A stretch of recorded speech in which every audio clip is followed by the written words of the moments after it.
Bismillahirrahmanirrahim. Assalamualaikum warahmatullahi wabarakatuh. Ya, selamat pagi anak-anakku semuanya. Bagaimana sudah berseragam, sudah sholat duha, dan kemudian jangan lupa murojaahnya tetap dilaksanakan ya. Baik, sebelum melaksanakan pembelajaran, kita berdoa terlebih dahulu. Ya, bismillahirrahmanirrahim. Rabbi zidni ilman warzuqni fahman. Amin ya rabbal alamin. Ya, perhatikan ya baik-baik anak-anakku. Sekarang kita akan masuk ke tema 3, subtema 3 di pembelajaran pertama. Silakan buka sambil dibuka buku paketnya di halaman 124 ya. Di halaman 124.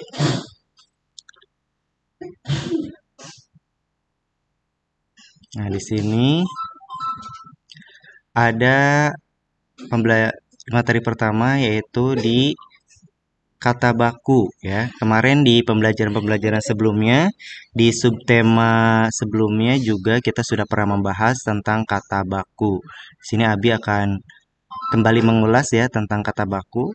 Kata baku adalah kata yang digunakan dan telah sesuai dengan kaidah atau pedoman bahasa yang ditentukan ya.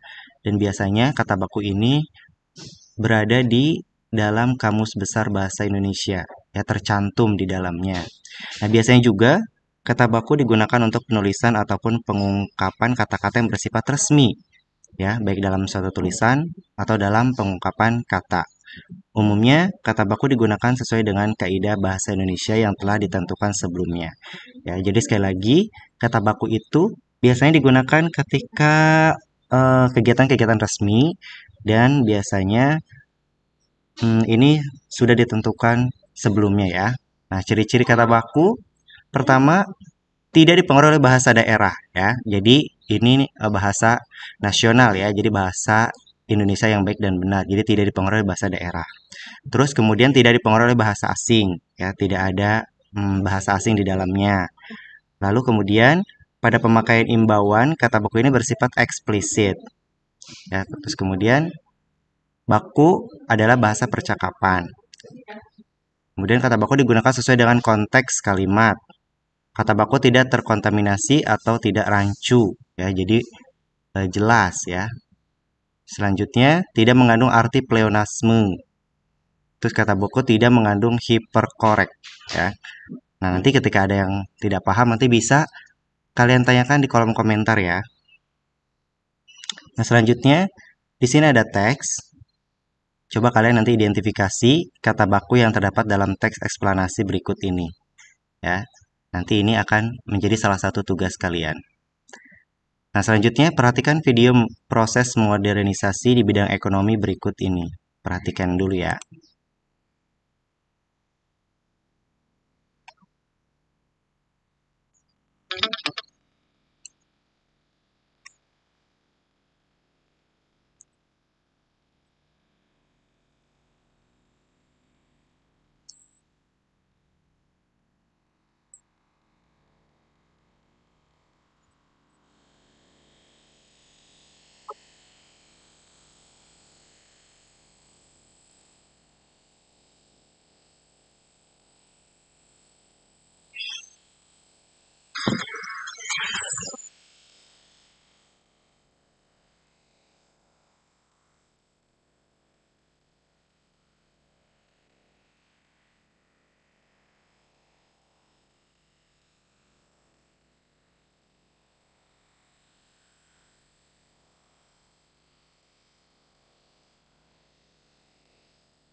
Nah, itu dia tadi adalah contoh video proses modernisasi di bidang ekonomi ya. Jadi ada dampak positif dan ada dampak negatifnya ya dari proses modernisasi di bidang ekonomi eh, yang tadi ditayangkan oleh video.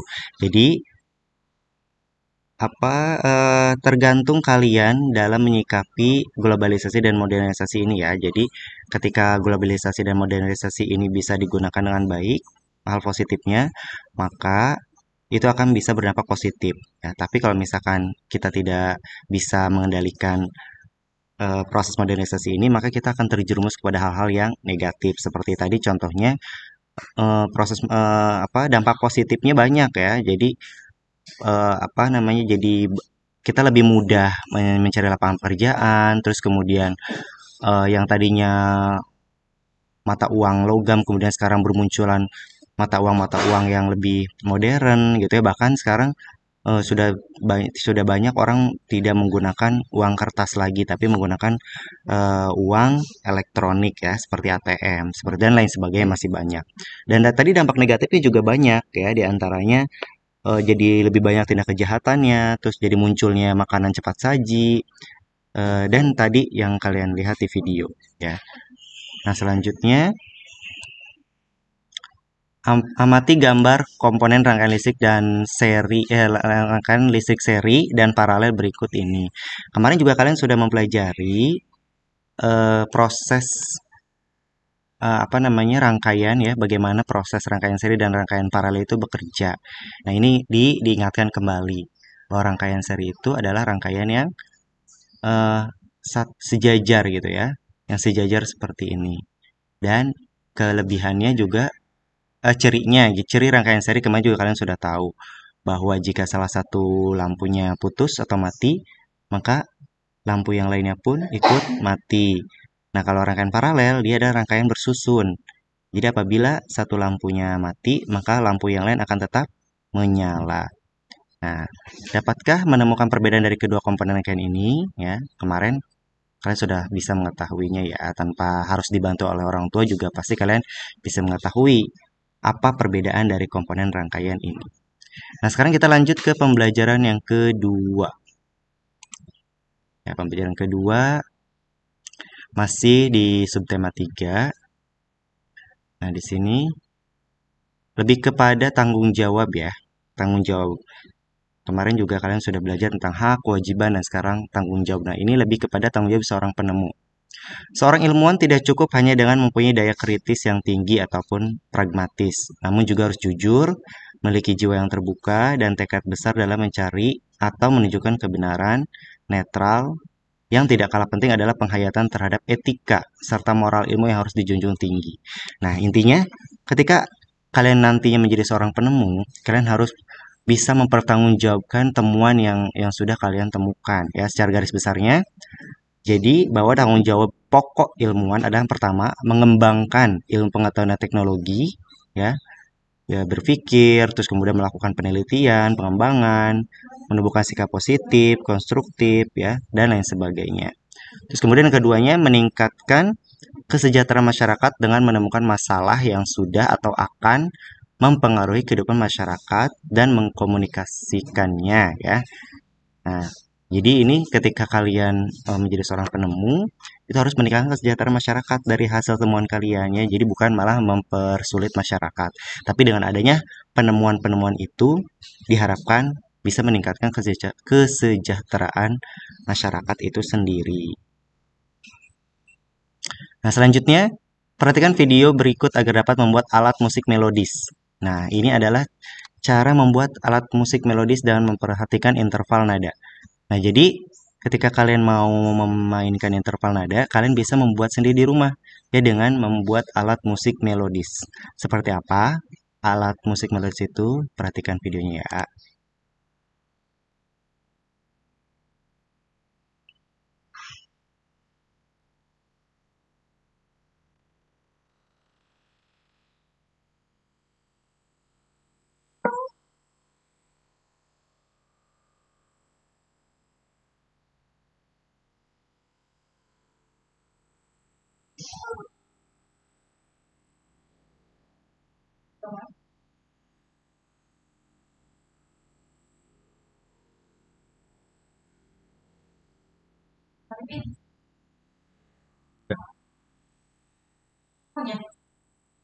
Semuanya apa? Gak tahu apa itu. Kayaknya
Nah, itu tadi adalah salah satu contoh media alat musik melodis ya yang bisa kalian buat dari botol dan juga air, dan tadi ada alat ukurnya juga. Kalau misalkan video musiknya, suara dari videonya tidak muncul, nanti kalian bisa tonton di YouTube ya. Jadi kata kuncinya bisa seperti itu, membuat alat musik melodis dari botol, bisa seperti itu ya. Jadi kalau misalkan ini suara di videonya tidak muncul di videonya Abi yang sekarang ini. Baiklah anak-anak, itu pembelajaran 1 dan 2 dari subtema 3.